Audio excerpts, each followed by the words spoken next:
परम पूज्य प्रातः स्मरणीय त्याग मूर्ति वीतराग परम तपस्वी श्री सद्गुरुदेव जी महाराज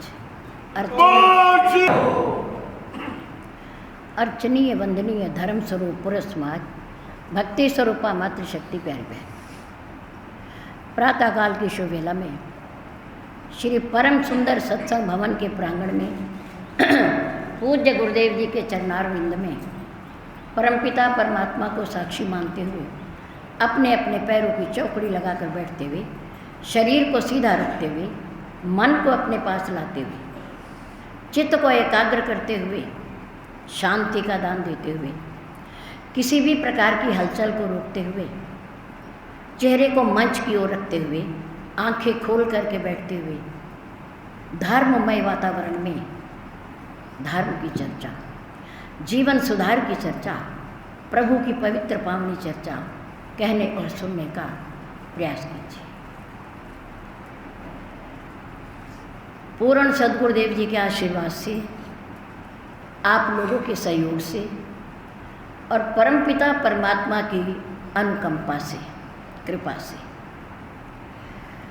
पावन पवित्र पर्व श्री रामनवमी और श्री दुर्गा अष्टमी, जिसमें हम सब मिलकर प्रतिवर्ष यहाँ परम पूज्य गुरुदेव जी का प्रकट उत्सव और भगवान श्री राम मर्यादा पुरुषोत्तम, धर्म के रक्षक, भक्त वत्सल परमात्मा का अवतरण दिवस बैठकर मनाते हैं। उसी उपलक्ष्य में हमारी सभा के द्वारा 9 दिन का समय निश्चय किया गया, जिसमें आज चौथा दिन है। हमारे समाज में अधिकता 50 साल से लेकर के 70-80 साल तक के बुजुर्गों की है।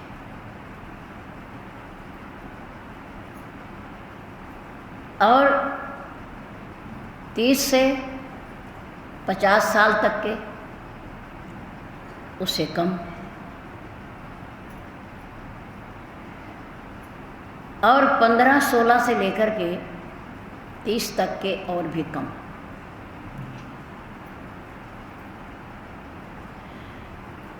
पहला दल तो ऐसा है कि जिनके ऊपर घर की कोई जिम्मेदारी नहीं होती अपने सिवा,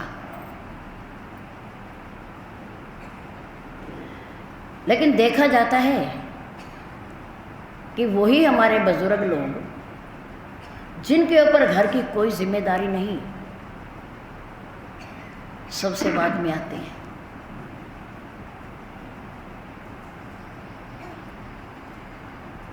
और बीच वाले सज्जन लोग किसी न किसी तरह से आ तो जाते हैं, समय निकालते हैं, लेकिन प्रणाम करके वापस जाने की भावना रखते हैं, क्योंकि मोह और ममता का जाल बड़ा मजबूत है, वो टांग खींचता है। घर के तो 10 काम निमट जाएंगे घंटे में, वहाँ बैठ कर के क्या करोगे।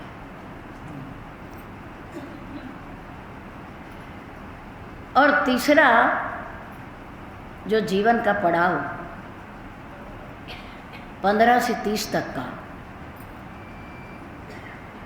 उन्हें तो अपने धर्म की अभी तक खबर ही नहीं है। देर तक जगना, देर से सोना,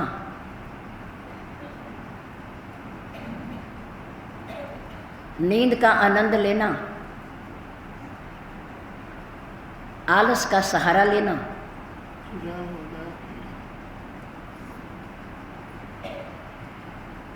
याद रखो,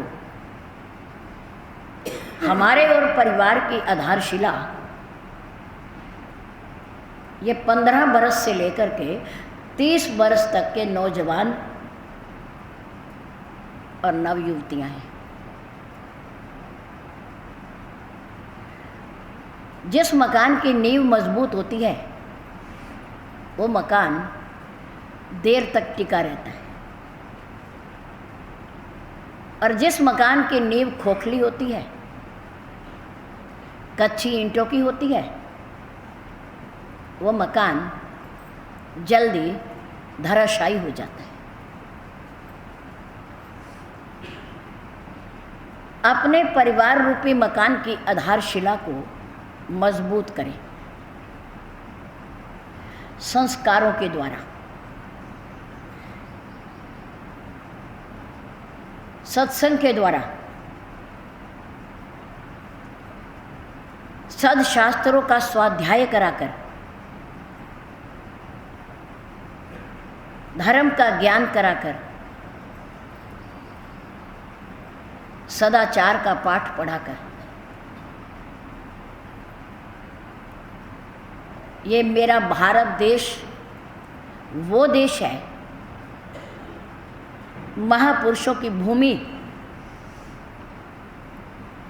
जहाँ पर चित्र की पूजा नहीं होती, चरित्र की पूजा होती है। चित्र की नहीं, चरित्र की पूजा होती है। भगवान राम ने सदाचार और सच्चरित्र को बढ़ावा दिया। दुनिया में की गई अच्छाई, नेकी, ईश भजन और परोपकार, ये वस्त्र ही हमें अंतिम समय में ढकेंगे। याद रखो, दुनिया में की गई अच्छाई, परोपकार, ईश भजन, धर्म का पालन, अंत समय में यही हमारे शरीर को ढकेगा। क्यों? क्योंकि ऊपर वाले के पास कोई कपड़े की दुकान नहीं है। बोल श्री सद्गुरुदेव महाराज की। यहाँ वाले, दुनिया वाले शव यात्रा के समय, अंतिम यात्रा के समय जो वस्त्र पहनाते हैं, ऊपर ढकते हैं, वो सारे शमशान भूमि पर उतर जाते हैं, उतर जाते हैं। चढ़ाए हुओं को साथ जलने भी नहीं देते। और एक और मजे की बात, बड़ा अचंभा, कि जब बच्चा पैदा होता है उसे छोटा सा एक रुमाल लंगोट के रूप में बांधा जाता है, उसमें सिलाई नहीं होती। और अंतिम समय में जो कफन के रूप में वस्त्र पहनाया जाता है, उसमें भी कोई सिलाई नहीं होती। ना लंगोट में जेब है, ना कफन में जेब है, फिर काहे की भाग दौड़ है? फिर क्यों हाय हाय है? जब जेब ही नहीं तो भरना किसे है? किसे भरना? ना कुछ साथ आता है और ना कुछ साथ जाता है। दोनों वस्त्र बिना सिलाई, बिना जेब। यूनान के सम्राट सिकंदर ने, जिसने 30 बरस की आयु में पूरी दुनिया को जीत लिया था, और अंतिम समय में सद्गुरुदेव के द्वारा बताई गई कि इतने आयु में तुम्हारी मृत्यु है, और तुम्हारी मृत्यु केवल ज्वर से होगी, जुकाम से होगी। यह तुम्हारा कारण बनेगा जाने का। सिकंदर को पता चल गया कि मेरा अंतिम समय आ गया है। चारों तरफ बैठे हुए वैद्य लोग, चिकित्सक मंत्री, प्रधानमंत्री अपने बादशाह को देख रहे हैं जिसने अपनी आयु में कभी विश्राम नहीं किया, घोड़े पर ही सवार रहा, एक देश से दूसरा, दूसरे से तीसरा, तीसरे से चौथा, पूरा विश्व विजय। केवल उसके नाम के आगे लगता है विश्व विजयी सिकंदर, यूनान का सम्राट। उसने कहा देखो भाई, मेरे गुरुदेव के अनुसार मुझे आभास हो रहा है कि मेरा अंतिम समय आ गया है, और जब ये शरीर छोड़कर प्राण निकल जाएं तो उस समय तुम्हें एक काम करना। क्या? कि जब तुम ऊपर शरीर के कफन डालोगे, पूरा शरीर तो ढका हो पर मेरे दोनों हाथ बाहर निकाल देना। नंबर 2, मेरी शव यात्रा के साथ जितने मेरे देश के वैद्य, डॉक्टर और चिकित्सक हैं, सारे मेरे पीछे पीछे चलेंगे। नंबर 3, जितना मैंने सोना, चांदी, हीरा, धन इकट्ठा किया है, सब आप मेरी उस रास्ते में डालते जाना, डालते जाना। मंत्रियों ने कहा सम्राट, बादशाह, कैसी बातें करते हो? आपके विश्व विजयी सम्राट के शरीर पर कफन हो और वो भी अधूरा, के हाथ बाहर, नंगे, ये क्या नियम है? आप विश्व विजयी हो, संसार जीता है, आपके घोड़े की टाप जहां गिर जाती थी वो राजा आपके अधीन हो जाता था बिना लड़ाई के। ये गुस्ताखी तो हम नहीं कर सकते कि आपके दोनों हाथ हम बाहर निकाल दें कफन के। लोग क्या कहेंगे? सम्राट ने कहा लोग क्या कहेंगे? मैं लोगों को कहने के लायक ही नहीं छोड़ूंगा।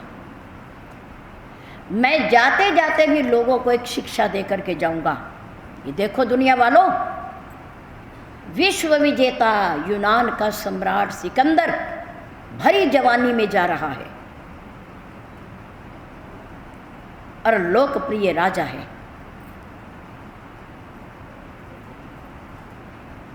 मेरे खजाने में धन दौलत की कोई कमी नहीं, लेकिन धन कमाने वालों लोगों, धन के पीछे धर्म को छोड़ देने वाले लोगों, भगवान का चिंतन और भजन को पीछे छोड़ देने वाले लोगों, तुम समझ लो कि मेरे जैसा सम्राट भी जब दुनिया से जा रहा है तो दोनों हाथ तुम देख रहे हो मेरे खाली हैं। जब विश्व विजेता ऐसे जा रहा है तो तुम कैसे जाओगे? तुम्हारी क्या औकात है? नंबर 2, मेरे पीछे मेरे राज्य के जितने भी वैद्य और चिकित्सक हैं सब मेरे पीछे पीछे चलेंगे और दुनिया को ये संदेश दे देंगे कि देखो, हम इस विश्व विजयी सम्राट के बढ़िया से बढ़िया डॉक्टर और वैद्य हैं, अच्छी से अच्छी दवाई दे सकते थे, लेकिन मौत, मृत्यु जो किसी को नहीं छोड़ सकती, सम्राट को हम भी न बचा सके, न बचा सके, क्योंकि मृत्यु शाश्वत है, जन्म अनिश्चित है लेकिन मृत्यु निश्चित है। हर आने वाले जीव की, प्राणी की मृत्यु जरूरी है। आने वाले ने जाना जरूर है। ये मृत्यु लोक है जहाँ हम रहते हैं, इसका नाम मृत्यु लोक है। एक स्वर्ग है ऊपर, एक नीचे पाताल है।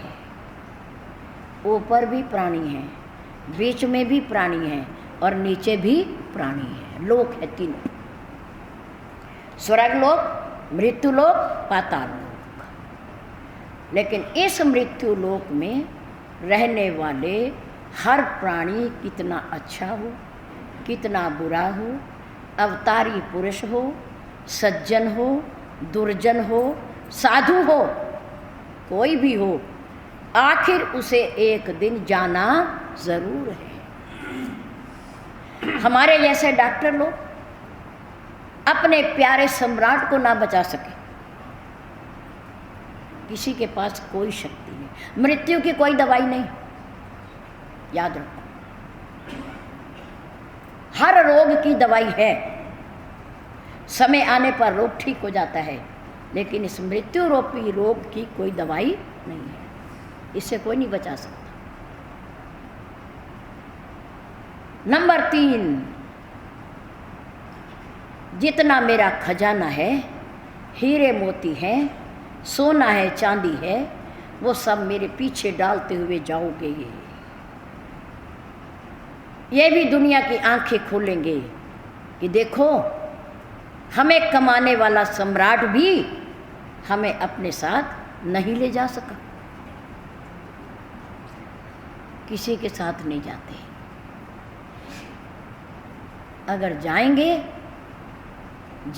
व्यक्ति के साथ तो केवल उसके कर्म जाएंगे, उसकी अच्छाई और बुराई जाएगी, भक्ति और पूजा जाएगी, सिमरन और चिंतन जाएगा।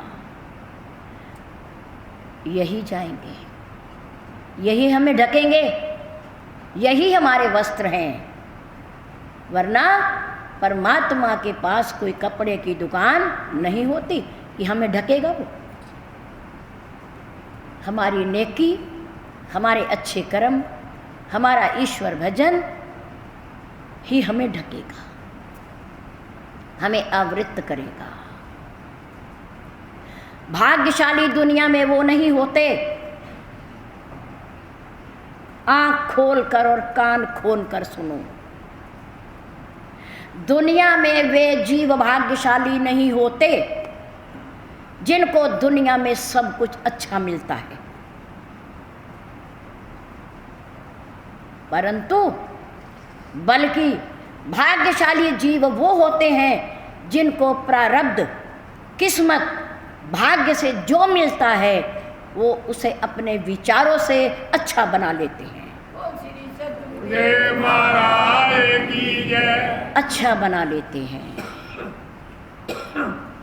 मेरे राम को बिना अपराध के, बिना दोष के महारानी कैकेयी ने 14 बरस का वनवास दे दिया। एक राजा के सपुत्र, एक राजा के दामाद, एक राजकुमारी के पतिदेव, क्या कमी थी? पर माता ने पिता से 2 वरदान धरोहर के रूप में जो रखे वो आज मांग लिए, जिसमें भरत को राज्य और राम को वनवास। वनवास कोई अच्छी चीज है? घर से इतना कुछ होते हुए, बड़ी बड़ी सेनाएं होते हुए, दास और दासियां होते हुए, सेवक होते हुए, विशेष उदासी के साथ तपस्वी भेष में घर से निकाल दे, और बिना गलती के, बिना दोष के। और फिर मेरे राम वनवास की आज्ञा सुनकर के हंस रहे हैं। मुस्कुरा रहे हैं और मां का धन्यवाद कर रहे हैं। गलती ना होते हुए भी अपनी गलती निकाल रहे हैं कि मेरा पिता मेरे से बहुत प्यार करता है, मेरी माँ भी मेरे से बहुत प्यार करती है, मेरे लिए ऐसा कभी सोच भी नहीं सकते। लगता है कि मेरे से कोई गलती हो गई, अपराध हो गया, फिर भी राम खुश है। वनवास, आज अगर पिता बच्चे से कह दे कि तू मेरा कहना नहीं मानता ना, तू मेरा ध्यान नहीं रखता, मेरी सेवा नहीं करता, जैसा मैं चाहता हूं तू वैसा बनना नहीं चाहता, तुझे बता इसका परिणाम क्या होगा? बेटा कहता है तो मैं घर छोड़ के चला जाऊंगा, तो आपको पता है इसका परिणाम क्या होगा? सदा सदा के लिए संबंध टूट जाते हैं। थोड़ा सा डांट देने पर मरने को तैयार हो जाते हैं, माता पिता को भूल जाते हैं। कभी इन्होंने हमें पाला होगा, कभी गोदी में खिलाया होगा, कभी हमारी गंदगी साफ की होगी, सारा ही भूल जाते हैं। कैसा समय आ गया। पर मेरे राम राजा के पुत्र होते हुए, चौथे हिस्से के अधिकारी होते हुए भी उन्हें बन जाने का कोई गम नहीं। उन्होंने अपनी सोच बदल ली, अपने विचार बदल लिए, और जो मां ने दिया वनवास, उसे वनवास नहीं, वन का राज्य मान लिया, वन का राज्य मान लिया। मां कौशल्या इंतजार में है, मेरा राम आएगा। भगवान के सहस्त्र नाम का जाप कर रही है, उनके लिए प्रसाद लेकर के बैठी है। राम पहुंच गए, प्रसन्नतापूर्वक प्रणाम किया। माँ ने पूछा आओ। आ गए। मैं तुम्हारी ही इंतज़ार कर रही थी, भोग रखा है भगवान का, लो प्रसाद लो, क्योंकि आज तुम्हें पिता युवराज पद देने वाले हैं ना, तुम्हें उत्तराधिकारी बनाने वाले हैं ना। मेरे राम फिर मुस्कुराए, कहा माँ बनाने वाले नहीं, मुझे बना दिया है। बनाने वाले नहीं, मुझे बना दिया है। और उत्तराधिकारी नहीं, राजा बना दिया है, राजा बना दिया है। माँ ने कहा बिना किसी को बुलाए, बिना किसी को बताए, बिना ढोल बाजे के तुम्हें राजा बना दिया। कहाँ का राजा बना दिया? तुम कहाँ के राजा बन गए? प्रभु राम ने बड़ी सुंदर बात कही, जो एक सपुत्र को कहनी चाहिए। पिता दीन मोही दे दिया है, बनाना तो पता नहीं कब बनाएंगे, पर मुझे दे दिया है। पिता दीन मोही कानन राजू, कानन जंगल वन, पिता दीन मोही कानन राजू, जय सब भांति मोर बड़ काजू। जहाँ बहुत बहुत बड़े बड़े काम होने वाले हैं, बहुत बड़ी जिम्मेदारी दे दी मेरे पिता ने मुझे युवराज नहीं, मुझे राज्य का उत्तराधिकारी नहीं, एकदम प्रोग्रेस उन्नति, मुझे राजा बना दिया मेरे पिता ने। राजा बना दिया। हाँ, वन का भी कोई राजा होता है? हाँ माँ, क्यों नहीं होता? बनी बनाई बस्ती के बने बनाए राज्य का अधिकारी तो कोई भी हो सकता है, लेकिन जंगल कहाँ, जहां जरूरत होती है राजा की, जहां खुद जाकर के बनाना पड़ता है, वहां का राजा होना तो बहुत बड़ी बात है माँ, बहुत बड़ी बात। और माँ पता है वहां मुझे क्या लाभ मिलने वाला है? सोच, विचार, वनवास मिला है, तपस्वी भेष मिला है, विशेष उदासी मिली है, पीले वस्त्र पहनने हैं, बस्ती में नहीं जाना है, कंदमूल फल का भोजन करना है, आहार करना है, जमीन पर सोना है, बिना शैया के सोना है। और मेरे राम कहते हैं मैं राजा बन गया, बहुत बड़ा अधिकार मिल गया मुझे। और माँ मेरा आध्यात्मिक कल्याण भी होने वाला है। पिता ने तो उन्नति मेरी कर ही दी है, लेकिन मेरा आध्यात्मिक स्तर भी बढ़ने वाला है। वहां मुझे बड़े बड़े महापुरुषों के दर्शन होंगे। मुनिगण मिलन विशेष बन, ऐसे उच्च कोटि के महापुरुष, त्यागी महापुरुष जो तपोमय जीवन जीते हैं, वो जंगलों में ही रहते हैं, बस्तियों में नहीं रहते। उनके दर्शन होंगे। अहो भाग्य माँ, मुनिगण मिलन विशेष बन, सब ही भांति हित मोर, ते ही मैं पितु आय सुबौरी, सम्मत जननी तोर।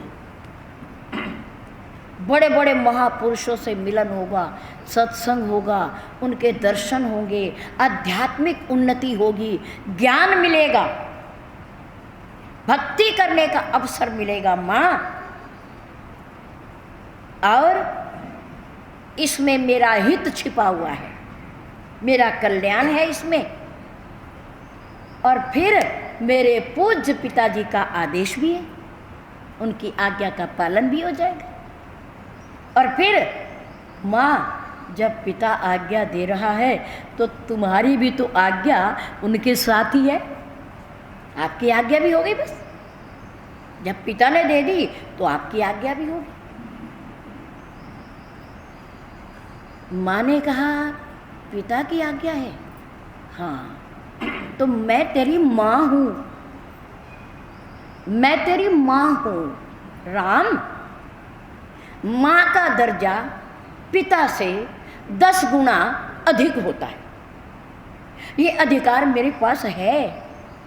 अगर तुम्हें पिता ने आज्ञा दी है तो मैं आज तुम्हारे पिता की आज्ञा को रद्द करती हूँ, मेरा राम बन नहीं जाएगा। राम ने कहा माँ बहुत भोली है तू, बहुत भोली है। इस वन की आज्ञा में केवल मेरे पिता की आज्ञा ही नहीं है, और किसकी है? माँ तो तेरी मैं हूँ, मैं नहीं देती आज्ञा, मेरा राम बन नहीं जाएगा।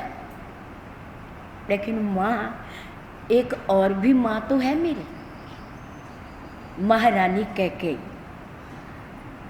उनकी भी आज्ञा है कि राम बन जाए, राम बन जाए। अब कौशल्या की मुंह को ताला लग गया। पिता से 10 गुना दर्जा अधिक अपनी माँ का जो जन्म देती है, लेकिन उससे भी 10 गुना दर्जा ज्यादा मौसी का होता है, सौतेली माँ का होता है। कौशल्या ने कहा बस राम, तुमने मेरा मुंह बंद कर दिया है ये बात कहकर कि महारानी कैकेयी की भी आज्ञा है कि मैं बन जाऊं। वन में कांटे हैं, वन में कंकड़ हैं, वन में भयानक जानवर हैं, जहरीले जानवर हैं वन में, लेकिन परमात्मा राम की सोच ने वन को महलों की संज्ञा दी थी।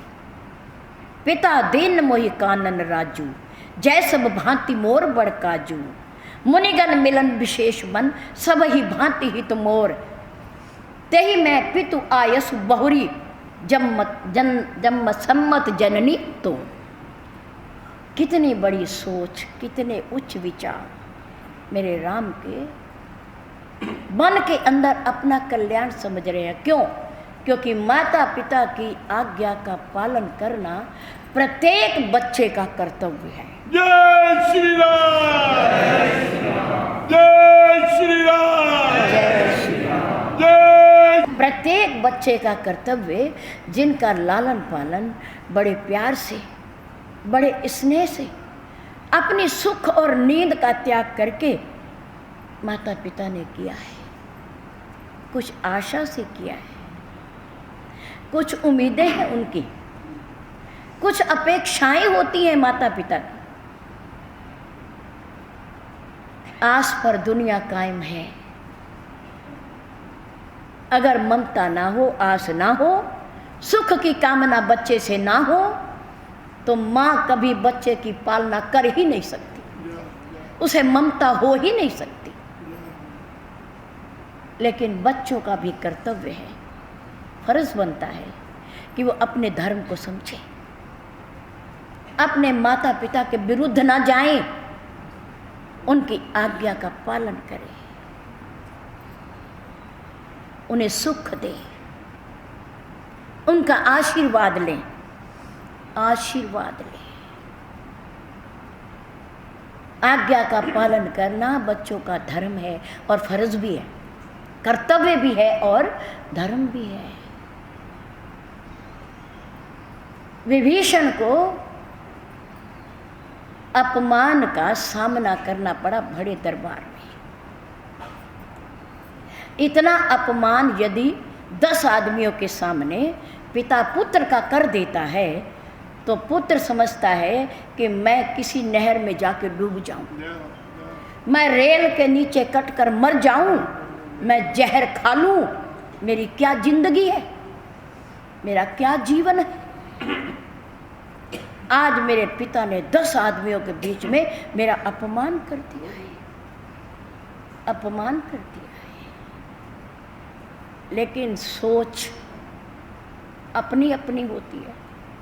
अगर माता पिता नहीं डांटेंगे, वो नहीं समझाएंगे, वो सीधे रास्ते पर नहीं लाएंगे, तो कौन लाएगा?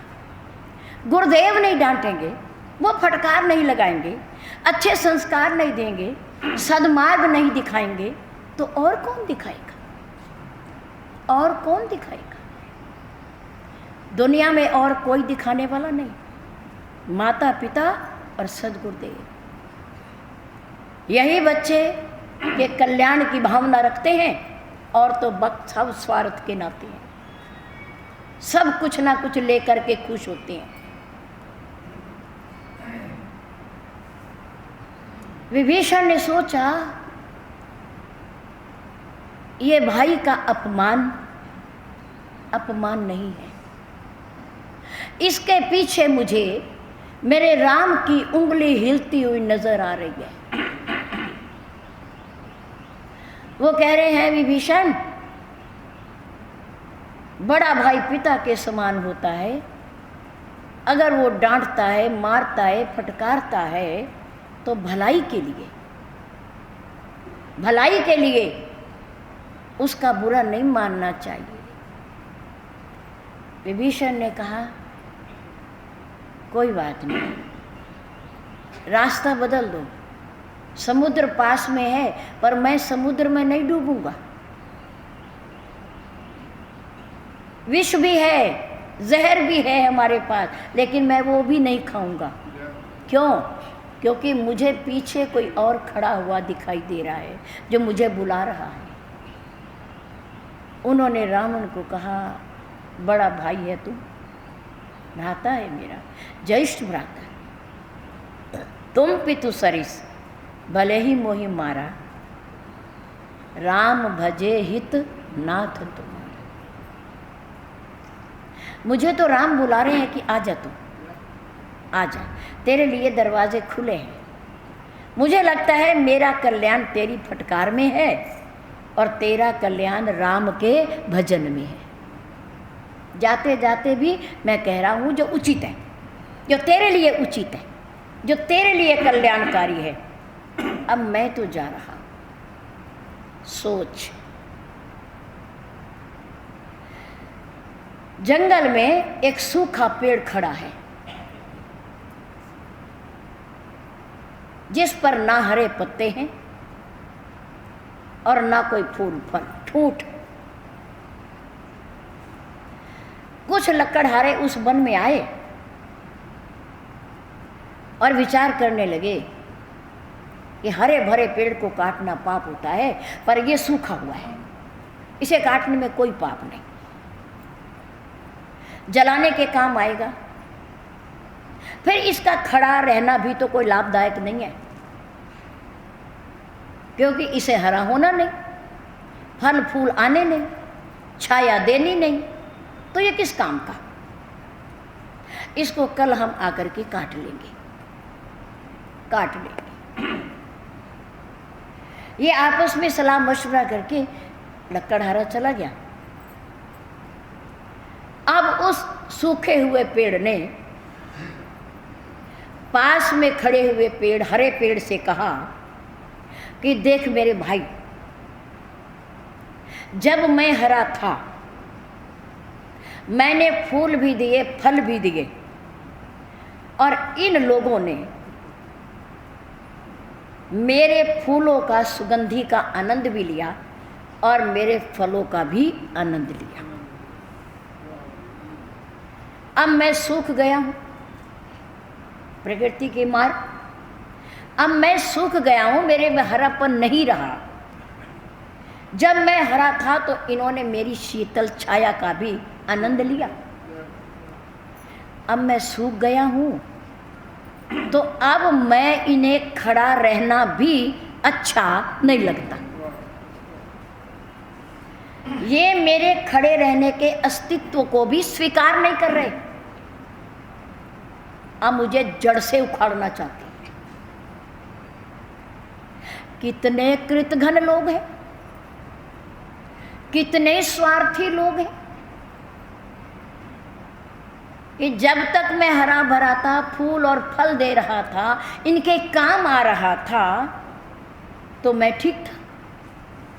आज मैं सूख गया हूं तो इन्हें मेरा खड़ा रहना भी पसंद नहीं है, ये मुझे काटना चाहते हैं, काट के जलाना चाहते हैं। हरे वृक्ष ने कहा, भाई तू क्यों परेशान होता है, तू क्यों व्याकुल हो रहा है। उसने कहा, फिर कल मेरे ऊपर कुल्हाड़ी चलने वाली है, परेशान ना हूं तो क्या करूं। उसने कहा, नहीं, तू अपनी सोच बदल, तू अपने विचार बदल, अपना रास्ता बदल, सोचने का ढंग बदल, परिवर्तित कर। उसने कहा, अब भी कुछ सोचने को रह गया है, अब मैं क्या सोचूं। तुम ये सोच कि जब मैं हरा था लोग मेरी शीतल छाया में आकर बैठते थे,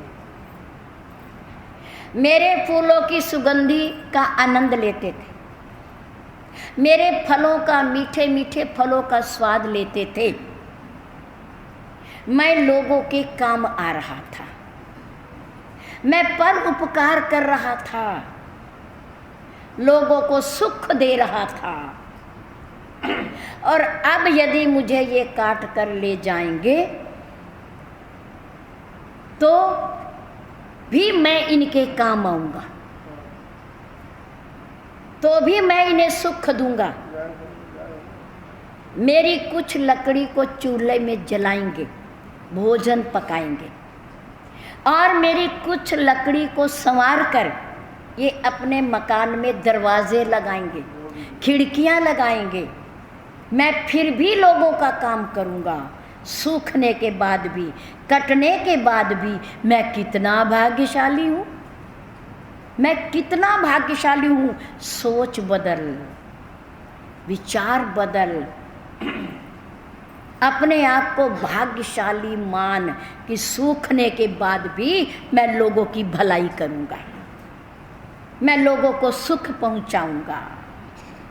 चूल्हे में जलूँगा तो किसी का भोजन बनेगा, कटने के बाद भी काम आ रहा हूँ। तो कितना भाग्यशाली, कितना किस्मत वाला है कि मरते दम तक भी तू लोगों को सुख देता रहा। इससे अच्छी क्या बात है। दुनिया में जिसको अच्छा कुछ मिलता है वो भाग्यशाली नहीं, बल्कि जो कुछ कर्मों के हिसाब से मिलता है, प्रारब्ध के हिसाब से मिलता है, वो उसे अपने विचारों से अच्छा बना लेता है, वो भाग्यशाली है, वो जीव पुण्यवान है। वरना रोते रहने से, विभीषण रोता रहता कि मैं तो अपना तीसरा अधिकार लेके रहूँगा, मेरा जितना बनता है मेरा हिसाब कर दे, मैं कहाँ जाऊँ, मेरा भी तो परिवार है। तो सोचो कि विभीषण का नाम कौन लेता, लंका का राजा रावण के बाद कौन बनता, जिसका नंबर होता कुंभकर्ण बनता, आलसी, जो 6 महीने सोता है, एक दिन जागता है फिर सो जाता है। लंका का भविष्य क्या था, कुछ भी नहीं। और राम यदि बन ना जाते, अपनी सोच ना बदलते, अपने विचार ना बदलते, तो आज राम का नाम शास्त्रों में कहाँ आता, उनका अनुकरण कौन करता, उनका नाम कौन जपता। आज यदि राम का नाम हर जीवा पर है तो उनके त्याग के कारण है, उनके विचार बदलने के कारण है, उनकी सोच के कारण है। वरना घर वालों ने तो कोई कमी नहीं छोड़ी थी। जय श्री राम। आज भवनों में रहते रहते, महलों में रहते रहते महाराजा मनु ने विषय भोगों को भोगते भोगते विचार बदला।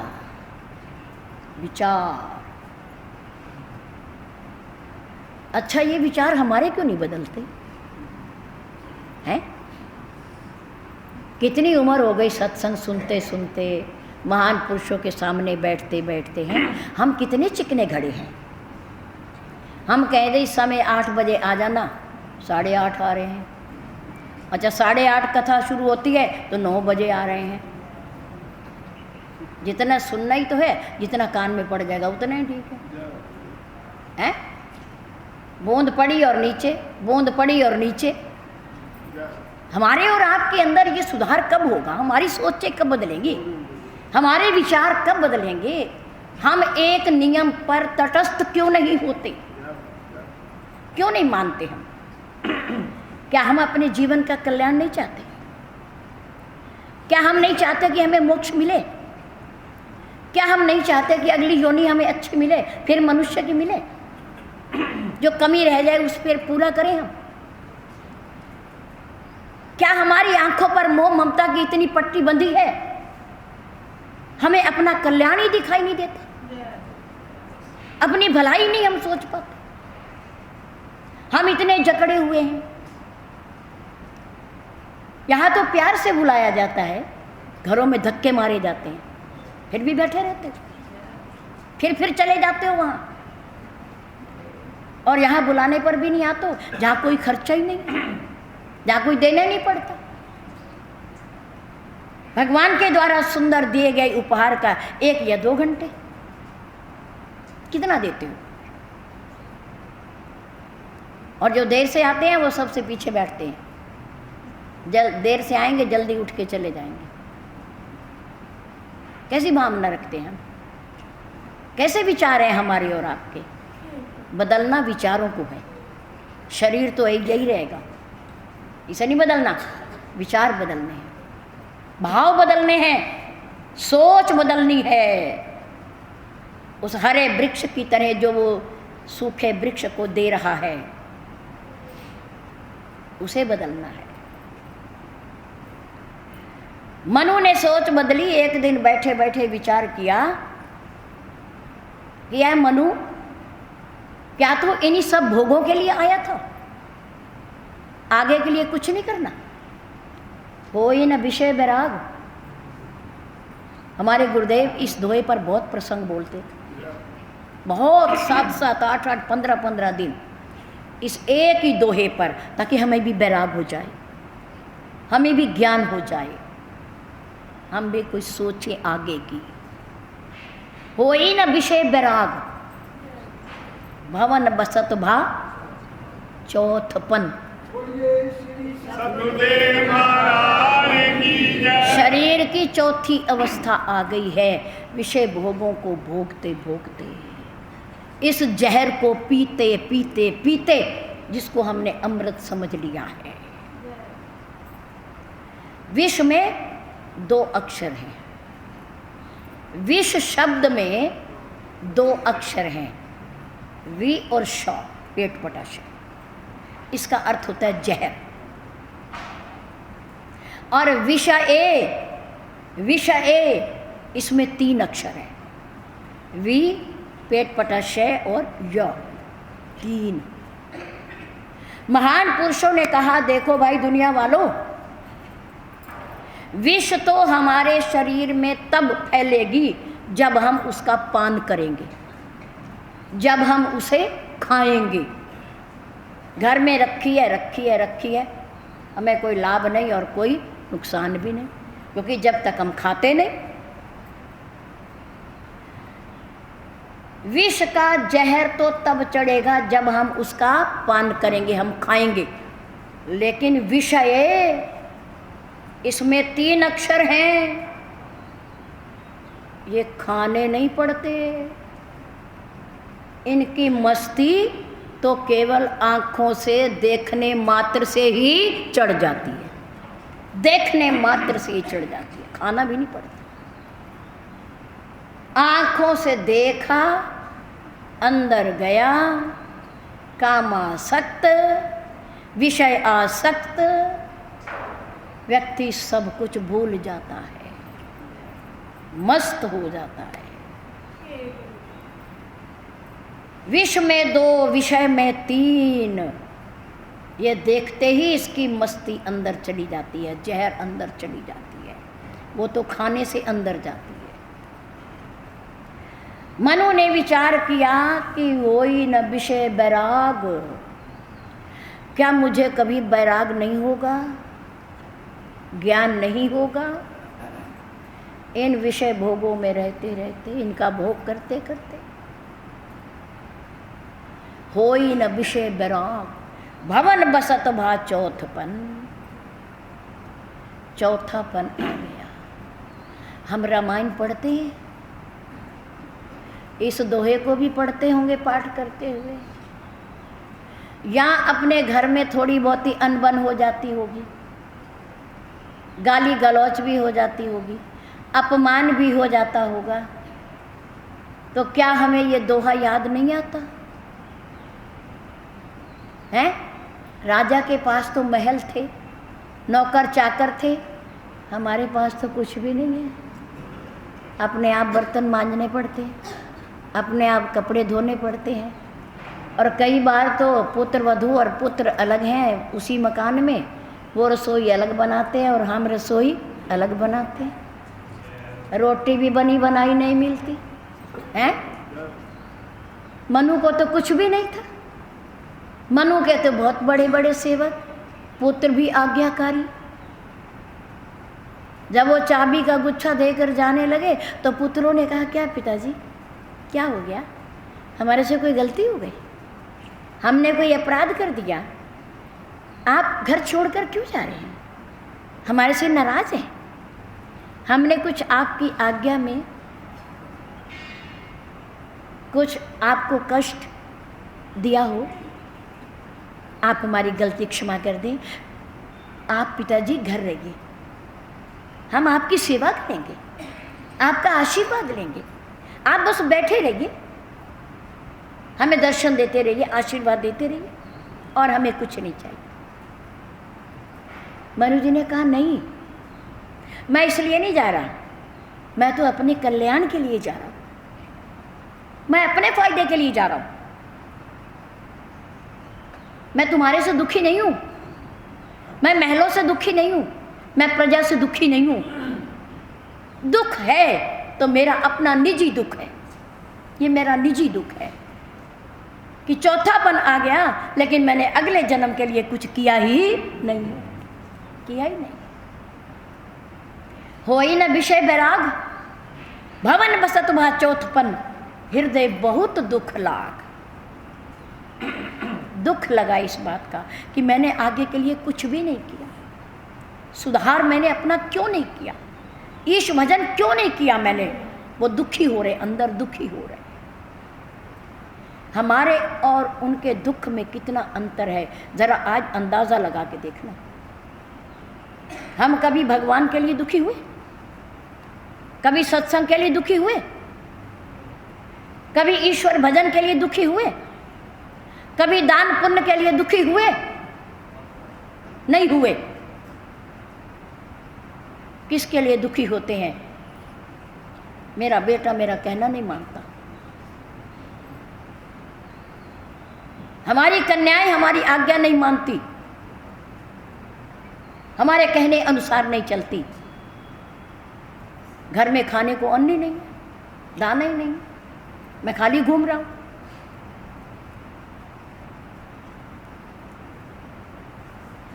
एक महापुरुष के पास ये व्यक्ति पहुंचे, और जैसे हम लोग भी महान पुरुषों के पास जाते हैं, अपनी व्यथा सुनाते हैं, अपना दुख सुनाते हैं। तो उन्होंने कहा, प्रभु मैं बड़ा दुखी हूँ, आपकी शरण में आया हूँ। उन्होंने कहा, क्या बात है? कि मेरे बच्चों ने मुझे घर से निकाल दिया है। कोई बात नहीं, यहाँ आ गए हो, अच्छी बात है। हाँ, मेरा कोई ठिकाना नहीं है। महान पुरुषों ने कहा, इससे अच्छा ठिकाना और क्या चाहिए? यहाँ ऐसा ठिकाना है ये, जहाँ कुछ करना ही नहीं पड़ता, सुख और शांति, आनंद ही आनंद है। अब वह व्यक्ति कहने लगा, कुछ कर तो रहे नहीं महापुरुष, और कह रही आनंद ही आनंद है, खुशी ही खुशी है, प्रसन्नता ही प्रसन्नता है। उन्होंने कहा, जी अच्छा फिर मुझे करना क्या होगा? खाली तो नहीं बैठ सकता ना, करना तो होगा ना। महान पुरुषों ने अपने पास रखी हुई एक माला उठाई और उसे दे दी।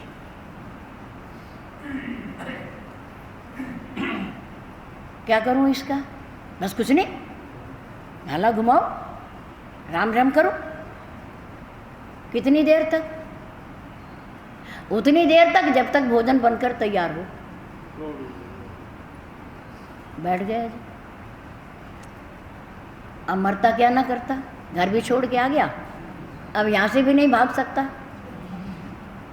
माला जपने लगे। अब जपते जपते आंख बंद करके फिर खोल के देख लेते हैं कि भोजन आया कि नहीं आया। एक माला दो माला जपी, फिर देखा कि भोजन आया कि नहीं आया। और जब आधा घंटा एक घंटा बीत गए, 2 घंटे हो गए, तो आखिर उन्होंने महापुरुषों के चरणों में जाके कहा कि ये माला कब तक और फेरनी है मुझे। महान पुरुषों ने कहा, प्रतीक्षा करो, भोजन आने दो, कोई बात नहीं। चलो जी, पहला दिन है, प्रथम दिन है, भोजन आ गया, भोजन कर लिया। अब थोड़ा विश्राम कर लो। शाम हुई, अब आरती पूजा पाठ का समय है, उससे पहले थोड़ी देर माला और घुमाओ, हैं? उन्होंने कहा, माला फिर घुमाऊं? हाँ, आरती होनी है ना, तो उससे पहले थोड़ा खाली है तो माला घुमाओ। फिर माला लेके बैठ गया लाचार व्यक्ति। माला घुमाई, पर माला तो हाथ में घूम रही है, पर मन हाथ में नहीं है। मन हाथ में नहीं है, मन घर में घूम रहा है, बाजार में घूम रहा है, दुकान पर घूम रहा है, बच्चों में घूम रहा है, पर हाथ में माला घूम रही है। आरती का समय हुआ, आरती की, दूध पानी पी के सो गए। प्रातःकाल फिर उठे, महान पुरुषों ने कहा स्नान करो, कुल्ला पानी करो, शरीर को स्वच्छ करो और फिर भगवान का भजन करो। फिर भगवान का भजन, वे रात तो घर के सोए। भाई यहाँ इसी में तो आनंद है, इसी में तो शांति है। हमारा तो यही भोजन है भाई, भगवान का नाम ही सच्चा भोजन है। मन की आत्मा की तृप्ति के लिए भगवान का नाम ही भोजन है। उस व्यक्ति ने कहा अच्छा फिर महात्मा जी मैं तो चल रहा हूँ, फिर आऊँगा। हम इतने ढीठ हैं, हमने एक कहावत अपने मन में सोच ली है कि अगर ये कुछ भला बुरा कह भी रहे हैं, फटकार भी रहे हैं, हमें घर से निकाल भी रहे हैं, दूर भी कर रहे हैं, पर आखिर है तो अपने ही, है तो अपने ही। ये बात सोच करके हम अपने दिल को तसल्ली दे लेते हैं। वरना इस दुनिया में कोई भी अपना, ये वास्तविकता है, कोई भी अपना नहीं है।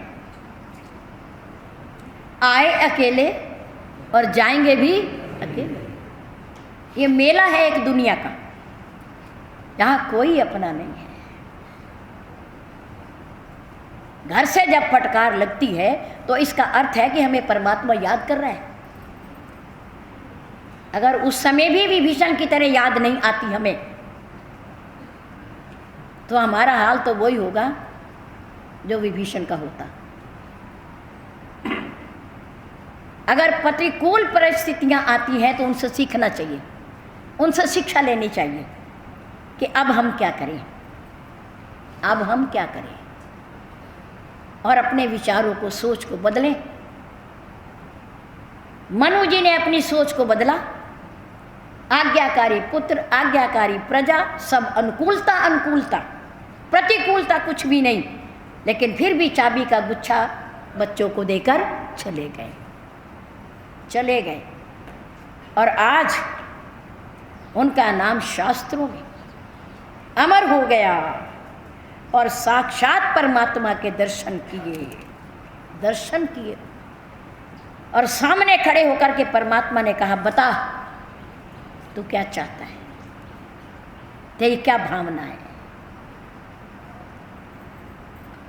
आप लोग अगर आपके सामने परमात्मा हो, ईश्वर हो, सद्गुरुदेव हो, तो आप उनसे क्या मांगोगे? आप उनसे क्या मांगोगे? धन दौलत ना मांगना, पुत्र परिवार ना मांगना, क्या मांगना?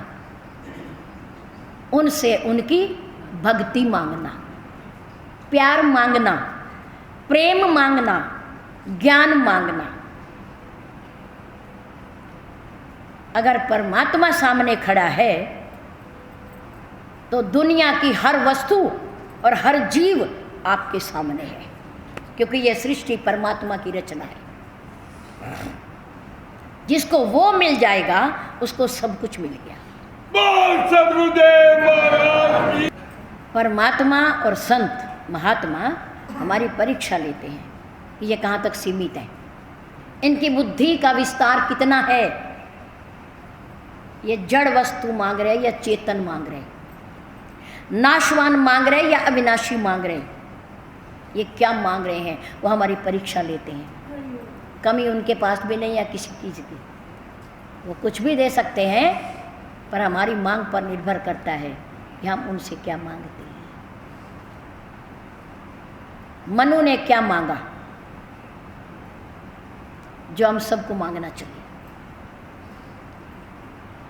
पवित्र पावन श्री राम नवमी का पर्व हमारे सामने आ रहा है। हमारे प्रभु अवध की धरती पर बहुत जल्दी आशियाना मिलने के बाद अवतरित होने वाले हैं,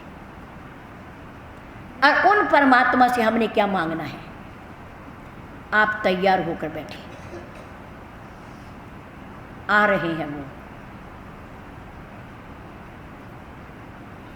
आपकी मांग क्या होनी चाहिए? अविनाशी, शाश्वत, सत्य, जो कभी मरता नहीं है। हमारी मांग ही हमें अमर बना देगी, अमर बना देगी। मनु जी ने कहा, प्रभु आप प्रसन्न हैं, आप हमारे ऊपर खुश हैं? हाँ, मैं बहुत प्रसन्न हूं तुम्हारी भक्ति से, तुम्हारे तप से और तुम्हारे अनन्य भाव से, अनन्य भाव से। मनु जी ने कहा, ये अनन्य भाव क्या है प्रभु, मैं तो नहीं जानता।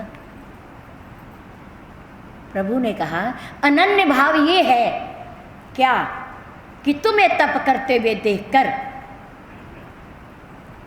विधि हरिहर तप देखी अपारा, मनु समीप आए बहुबारा। तेरे पास मेरे तीनों अंग ब्रह्मा विष्णु महेश कई बार आए। और क्या कहा, मांगहु बर बहु भांति लुभाए, तुम्हें बहुत बड़े बड़े प्रलोभन दिए, लेकिन तुम अपनी मांग से नीचे नहीं गिरे, नहीं गिरे। मुझे पता है कि तुम केवल केवल मात्र मुझे देखना चाहते थे, मुझे बुलाना चाहते थे। मेरे सिवा तुम्हारी कोई और गति है ही नहीं। तुम्हारा प्रेम, तुम्हारा स्नेह मेरे लिए था, केवल केवल मेरे लिए, क्योंकि तुमने ब्रह्मा विष्णु महेश जी की तरफ देखा ही नहीं, आंख उठा करके देखा ही नहीं, उनके प्रलोभनों की लाइन को देखा ही नहीं तुमने कि उन्होंने तुम्हें क्या क्या दे दिया था। प्रभु सर्वज्ञ तास निज जानी, मैं सब कुछ जानने वाला। मैंने तुम्हारे अंतर्मन की भावना को देखा और समझा। तब मनु करी दंडवत, दंडवत डंडे की तरह लेट गए और प्रभु के श्री चरणों में प्रणाम किया। दोनों पत्नी और पति ने। प्रभु प्रसन्न हो गए, प्रसन्न हो गए। क्या चाहते हो, क्या चाहते हो? बड़ी सुंदर मांग। हम सब कल बैठकर मांगेंगे, आज नहीं। अपने अपने भाव बनाकर आना कि जो मनु जी ने मांगा, हमने भी चालाकी ना करना, चतुराई भी ना दिखाना अपनी। हम कितने बड़े हैं, कितने विद्वान हैं, अंदर से क्या है, बाहर से क्या है, परमात्मा सब जानता है, ईश्वर सब जानता है। उससे कभी किसी की चालाकी छिपी नहीं रहती। और छल कपट वाले को तो मिलता ही नहीं है, कितना मांगते रहो, कितनी प्रार्थना करते रहो। इसलिए कल का दिन अपने हृदय को खाली करके आना। भिक्षा खाली पात्र में दी जाती है, भरे हुए में कोई नहीं देता। परमात्मा से हम मांगेंगे जो मनु जी ने मांगा। हो सकता है हमारा और आपका भी बेड़ा पार हो जाए, कौन जानता है। परमात्मा खुश हो जाए, प्रसन्न हो जाए और हमें आशीर्वाद दे दे। जब इतनी दुनिया बैठ करके पुकारेगी, इतना समाज बैठ करके उनसे कुछ मांगेगा, पुकारेगा, तो वो ज़रूर कुछ ना कुछ देगी। इसलिए बड़े सुंदर भाव लेकर के आना है। जब घर से चलते हो तो विभीषण की तरह से चला करो। जब घर से चलते हो मंदिर के लिए तो महर्षि विश्वामित्र जी की तरह चला करो, मन के भाव बनाकर कि हम कहाँ जा रहे हैं।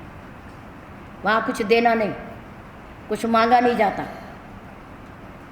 कोई फीस नहीं है इसकी, केवल ईश्वरीय प्रेम और अपना कल्याण, ये सोचकर आना।